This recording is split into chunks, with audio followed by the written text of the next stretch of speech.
Hello everyone. आज हम start करेंगे हमारा part 3 of master class on journal entries. ये वाले पार्ट में हम एडजस्टमेंट एंट्रीज और बैलेंस शीट से जर्नल बनाना सीखेंगे। ठीक है। अभी एडजस्टमेंट एंट्रीज का कॉन्सेप्ट स्टार्ट करने से पहले हम इसके बेसिक कॉन्सेप्ट बेसिक टर्म समझें, ताकि जब हम एंट्रीज करें तो हमें ज़्यादा अच्छे से पता चले कि ये सारे जो कॉन्सेप्ट है उसका इम्पैक्ट कंपनी पे, बिजनेस पे और जर्नल एंट्रीज पे कैसे आएगा। ठीक है, तो स्टार्ट करते हैं। सबसे पहला टर्म क्या है? Closing stock. Right. Closing stock क्या है? Value of goods remaining unsold eight the end of the year. Right. उसका मतलब क्या? फॉर एग्जाम्पल मैं एक कंपनी चलाती हूँ जिसमें मैं चेयर्स मैन्युफैक्चर। राइट। अब मैंने इस साल 2024 2025 में, ये वाले साल में मैंने 100 चेयर्स मैन्युफैक्चरिंग की। राइट। लेकिन मेरी सेल कितनी हुई? सिर्फ 80 चेयर्स।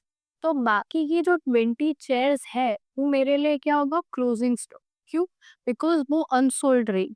तो जो भी प्रोडक्शन जो भी हम करते हैं, वो गुड्स जो भी अनसोल्ड रहते हैं at the end of the year, उसे हम कहते हैं क्लोजिंग। राइट।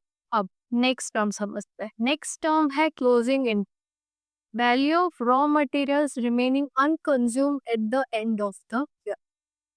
क्लोजिंग स्टॉक में हमने क्या पढ़ा? जो हम प्रोडक्शन कर रहे हैं वो गुड्स अनसोल्ड रह रहे हैं। इन्वेंट्री क्या है? वो गुड्स को बनाने के लिए जो हम रॉ मटेरियल्स ले रहे हैं, जो माल मंगा है, वो हम अगर यूज नहीं करते या वो अनकंज्यूम जा रहा है, तो उसे हम कहेंगे क्लोजिंग इन्वेंट्री। अगर ये वाला एग्जाम्पल ही मैं कंटिन्यू करूँ तो मैं फॉर एग्जाम्पल वुडन चेयर्स बना रही हूँ और मैंने कुछ अमाउंट ऑफ वुड मंगाया। ठीक है। फॉर एग्जाम्पल मैंने 100 लॉग्स ऑफ वो वुड मंगाए। अब वो 100 लॉग्स में से मैंने 80 चेयर्स बनाने, सॉरी, 100 लॉग्स में से मैंने 80 लॉग्स ही यूज किए। बाकी के 20 लॉग्स बचे हुए। ठीक है, वो 80 लॉग्स में से मैंने 100 चेयर्स बनाए। बाकी के 20 अभी भी पड़े हो। तो वो जो रॉ मटेरियल जो मैंने यूज नहीं किया प्रोडक्शन के लिए, वो मेरा क्या है? Closing inventory. क्लोजिंग स्टॉक क्या होता है? Goods remaining unsold. और इन्वेंट्री क्या है? रॉ मटेरियल्स रिमेनिंग अनकंज्यूम, जिसको हम यूज नहीं कर पाए, वो है हमारी closing it. Next next is outstanding expenses. Expenses incurred but not yet. ठीक है। ऐसे एक्सपेंसेस मतलब जिसका खर्चा हमने कर दिया लेकिन अभी तक उसके पैसे नहीं भरे, उसे हम कहते हैं आउटस्टैंडिंग एक्सपेंस। अब मेरी फैक्ट्री में मैं इलेक्ट्रिसिटी कंज्यूम कर रही हूँ। अब मैंने जुलाई मंथ में जितनी भी इलेक्ट्रिसिटी कंज्यूम करी, उसका पेमेंट मैं कब कर रही हूँ? अगस्त में कर। तो वो क्या हो, जुलाई मंथ में मैंने एक्सपेंसेस तो कर दिए, खर्चा तो कर दिया इलेक्ट्रिसिटी कंज्यूम करके, लेकिन उसका पेमेंट मैंने कब किया? अगस्त के महीने में किया। तो वो मेरे लिए क्या हुआ? Outstanding. Next, prepaid expense. Expenses paid but not yet in. Outstanding expenses का ऑपोजिट क्या होगा? Prepaid expenses. ऐसे एक्सपेंसेस जिसका पेमेंट मैंने कर दिया है लेकिन अभी तक उसका खर्चा इनकर नहीं किया है, वो मेरे हो गए प्रीपेड। अगर मैंने फॉर एग्जांपल मेरी कंपनी के लिए इंश्योरेंस किया, अब वो इंश्योरेंस का प्रीमियम मुझे बाय एन्युअली भरना है। बाय एन्युअली मतलब 6 मंथ के बाद आता है। 6 मंथ के गैप में उसका प्रीमियम भरने का आता है। राइट। अब मैंने पूरे साल का प्रीमियर प्रीमियम एक ही साथ भर दिया। ठीक है। उसका मतलब क्या? कि अभी तो वो 6 मंथ्स के बाद आने वाला है ना उसका पेमेंट ड्यू, लेकिन अभी मैंने भर दिया तो वो मेरे लिए क्या हो गई? Prepaid expense. मतलब मुझे पता है फ्यूचर में ये एक्सपेंसेस होने वाले हैं, फ्यूचर में इसका पेमेंट मुझे करना है, वो मैंने पहले ही करके रख दिया। तो वो हो गया हमारे prepaid expense. Right. Next, accrued income. Income earn but not yet received. Accrued income का मीनिंग कि मैंने इनकम मतलब मैंने पैसे कमा लिए लेकिन पैसे अभी तक मुझे मिले नहीं। राइट। फॉर एग्जाम्पल मैंने एक कॉन्ट्रैक्ट लिया। क्या कॉन्ट्रैक्ट लिया? कि मैं ये गुड्स मुंबई से दिल्ली तक पहुंचाऊंगी। राइट। उसका मैं चार्ज करूंगी 15,000 फॉर एक्स। ठीक। अब मैंने मुंबई से दिल्ली गुड्स पहुंचा दिए। उसका मतलब क्या कि मुझे जो काम करके पैसे मिलने वाले थे, वो काम मैंने कर लिया, लेकिन वो जो पेमेंट था वो मुझे 2 दिन 3 दिन के बाद, तो वो मेरी कैसे यूनिफ़ॉर्म होगी? एक्रूड इन, ना मैंने पैसे तो कमा लिए ना, जो काम करके मुझे पैसे कमाने थे, जो काम करके मुझे पैसे मिलने वाले, वो काम मैंने कर दिया, लेकिन पैसे मुझे थोड़े टाइम बाद में, तो वो हो गया मेरा एक्रूड इन, ठीक है? नेक्स्ट है accrued interest. Interest earned but not yet received, same as accrued income, ठीक है?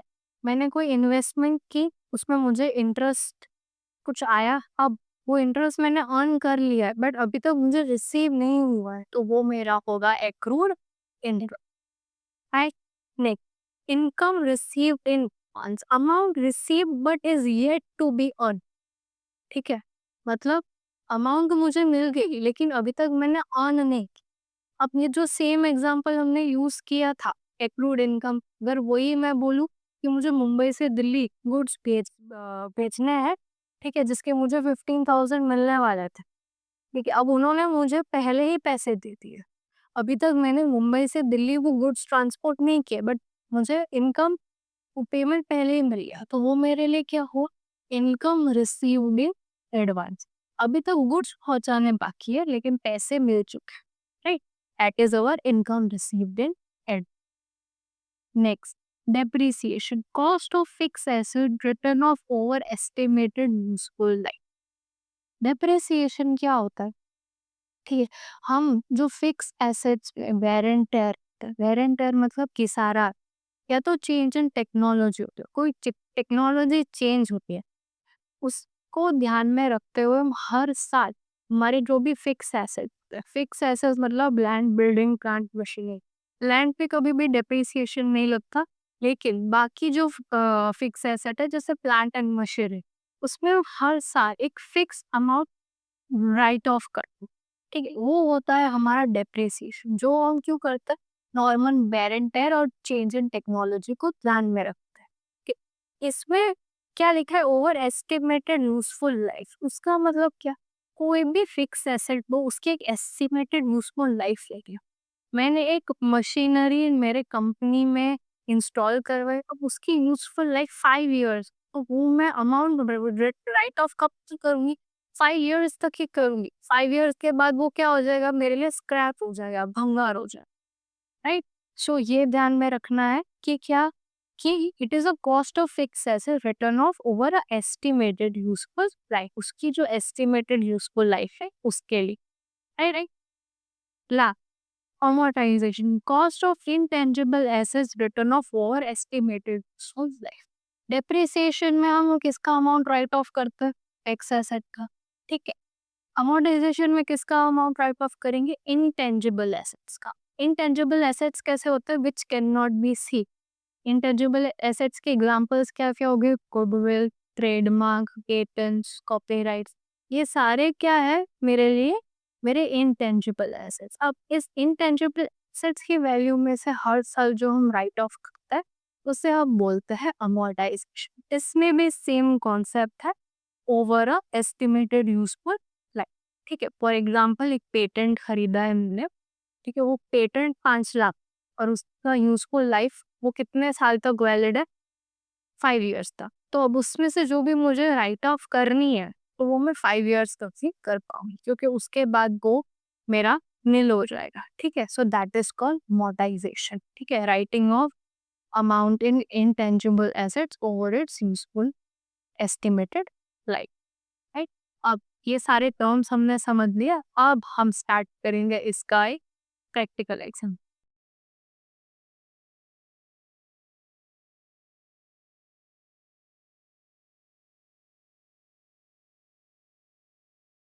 अब हम स्टार्ट करेंगे ये प्रैक्टिकल एग्जाम्पल के साथ, ठीक है। सबसे पहला ट्रांजैक्शन क्या है?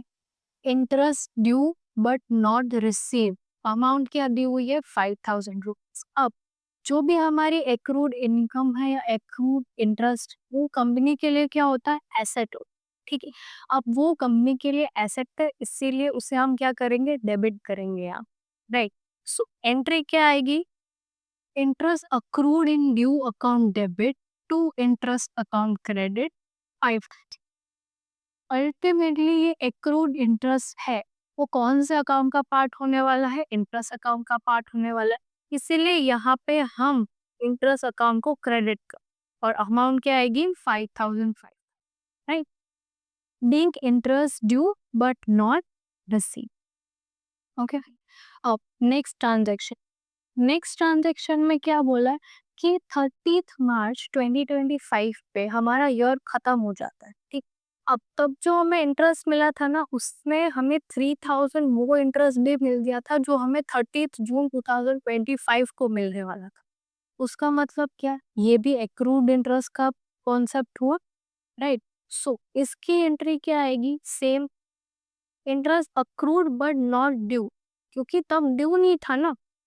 ड्यू कब के लिए था? 30 जून 2025 के लिए। इसीलिए यहाँ पे अकाउंट कौन सा ओपन होगा? Interest accrued but not due, debit 3000 rupees to interest account 3000, being interest on but due for receipt in next year. वो जो हमें 3000 रुपीज यहाँ पे रिसीव हुए हैं, ठीक है, वो ड्यू हमें कब होने वाले? नेक्स्ट ईयर के लिए होने। इसीलिए हमारा अकाउंट का नाम क्या होगा? Interest account but not due, क्योंकि ये नेक्स्ट ईयर का पार्ट है, ठीक है। अमाउंट दोनों में क्या आएगी? 3000 एंड 3। नाउ थर्ड ट्रांजेक्शन में क्या दिया है? सैलरीज पेएबल टू स्टाफ, और अमाउंट है 25,000, ठीक है। यहाँ पे क्या दिया हुआ है? सैलरीज पेएबल, वर्ड कौन सा यूज किया है? पेएबल। उसका मतलब क्या कि अभी तक पेमेंट हुआ है नहीं, मतलब पेमेंट करना है, हुआ नहीं। अगर ऐसा दिया होता पे, उसका मतलब पेमेंट हो चुका है, राइट? तो यहाँ पे दिया है क्या? सैलरीज पे, तो इसकी एंट्री क्या आएगी? Salaries account debit to salaries payable account, और अमाउंट है दोनों में 25,000 है 20। अगर ये पेड होता तो वो या तो हम कैश अकाउंट क्रेडिट करते, या तो हम बैंक अकाउंट क्रेडिट। लेकिन सिंस ये पेएबल दिया गया है, उसका मतलब पेमेंट नहीं हुआ, पेमेंट करना है कंपनी, इसीलिए हम किस में क्रेडिट करेंगे? Salaries payable account worth 25,000, right? Being salaries due to staff, अभी तक ड्यू। अब आगे बढ़ते हैं, फोर्थ ट्रांजेक्शन देखते हैं। फोर्थ ट्रांजेक्शन क्या है? Rent paid in advance of 10,000 rupees, ठीक है। उसका मतलब क्या कि एडवांस प्रीपेड रेंट हमने पे कर दिया है, कितना? 10,000 रुपीज के लिए। अब ये जो प्रीपेड एक्सपेंसेस होता है ना, वो फर्म के लिए क्या होता है? एसेट होता है, राइट? फर्म के लिए एसेट है, तो इसको भी हम क्या करेंगे? डेबिट करेंगे, ठीक है। एंट्री क्या आएगी? Prepaid rent account debit to rent account 10,000 mean rent paid in advance. हमने रेंट अभी तक ड्यू नहीं है, लेकिन पहले ही पे कर दिया है, इसीलिए prepaid rent account debit to rent account 10,000 and 10,000।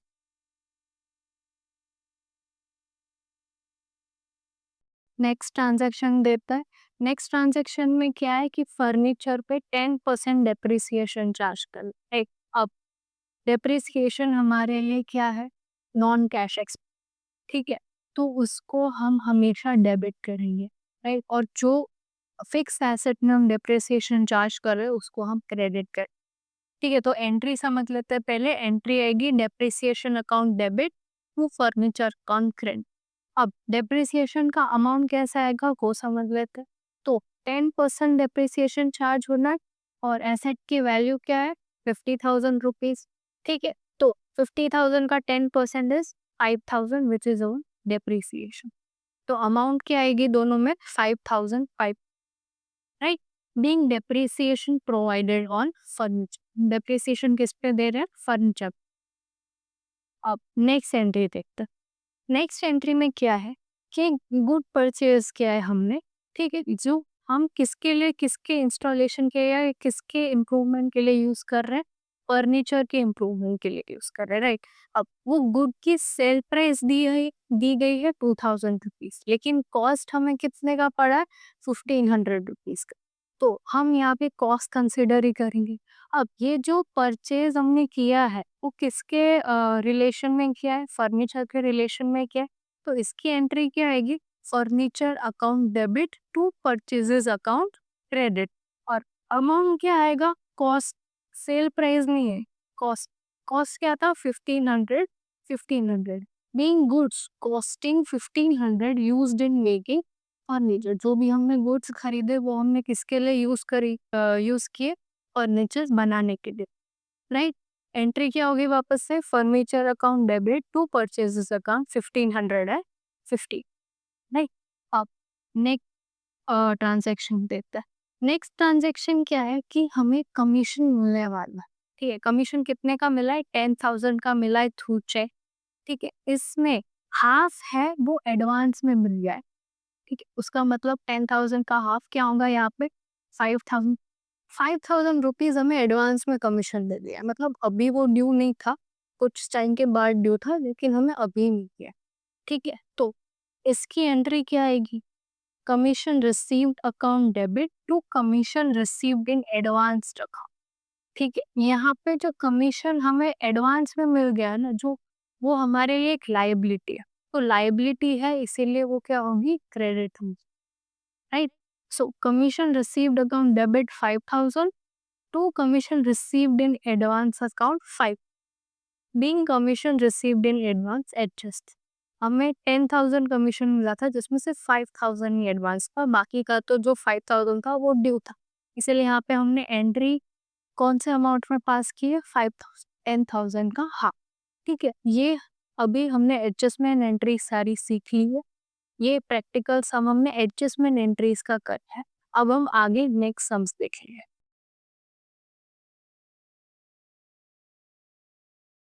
अब हम जो एग्जाम्पल सॉल्व करने वाले हैं उसमें हम सॉल्व करेंगे पासिंग ऑफ ओपनिंग जर्नल। ये क्वेश्चन हम कैसे सॉल्व करेंगे? सबसे पहले ये क्वेश्चन में हमारे पास एक बैलेंस शीट दी गई होगी, वो बैलेंस शीट में से हम जर्नल एंट्रीज पास करें।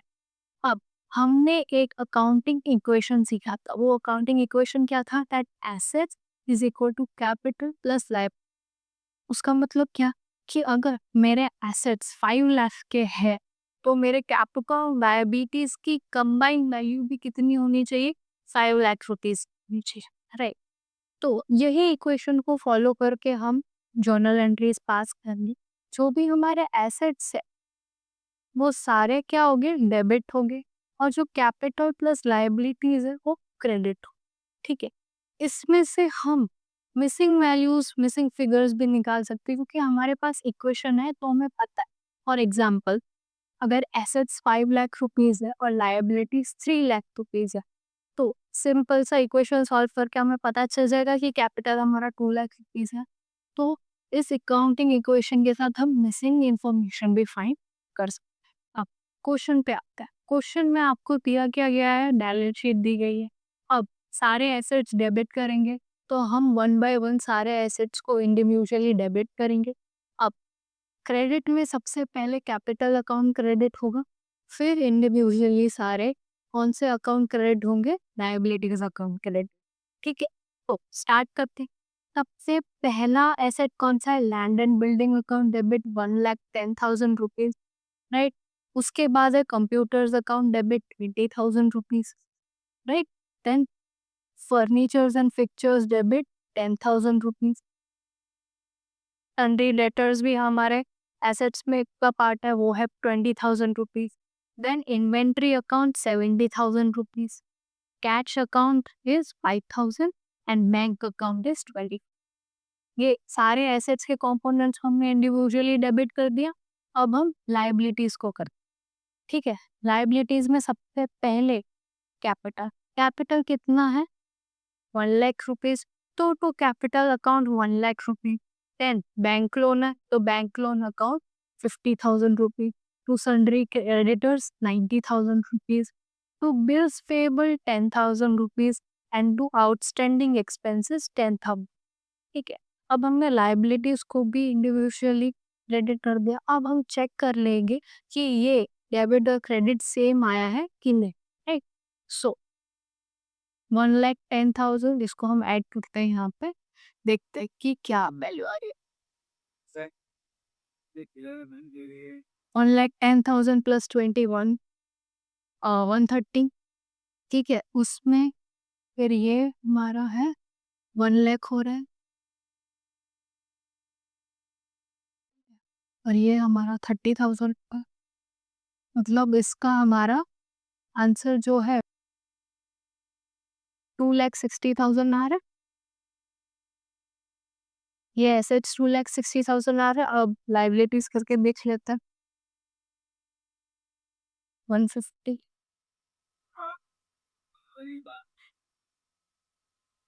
ये भी 2,60,000 आ गया। उसका मतलब क्या कि हमारे एसेट्स और लाइबिलिटीज दोनों बैलेंस्ड है, ठीक है। लास्ट में नरेशन क्या लिखेंगे, being asset and liabilities and capital brought, ठीक है। ये सम यहाँ पे सॉल्व हो गया। इसके साथ साथ हमारा पार्ट 3 भी यहाँ पे खत्म हो गया और हमारी जो मास्टर क्लास है जर्नल एंट्रीज की वो भी अब खत्म हो चुकी है। अब हम नेक्स्ट टॉपिक करेंगे जर्नल एंट्रीज। यहाँ पे हमने स्टार्टिंग से एंड तक पूरा पढ़ Subscribe for more commerce videos. Thank you for watching.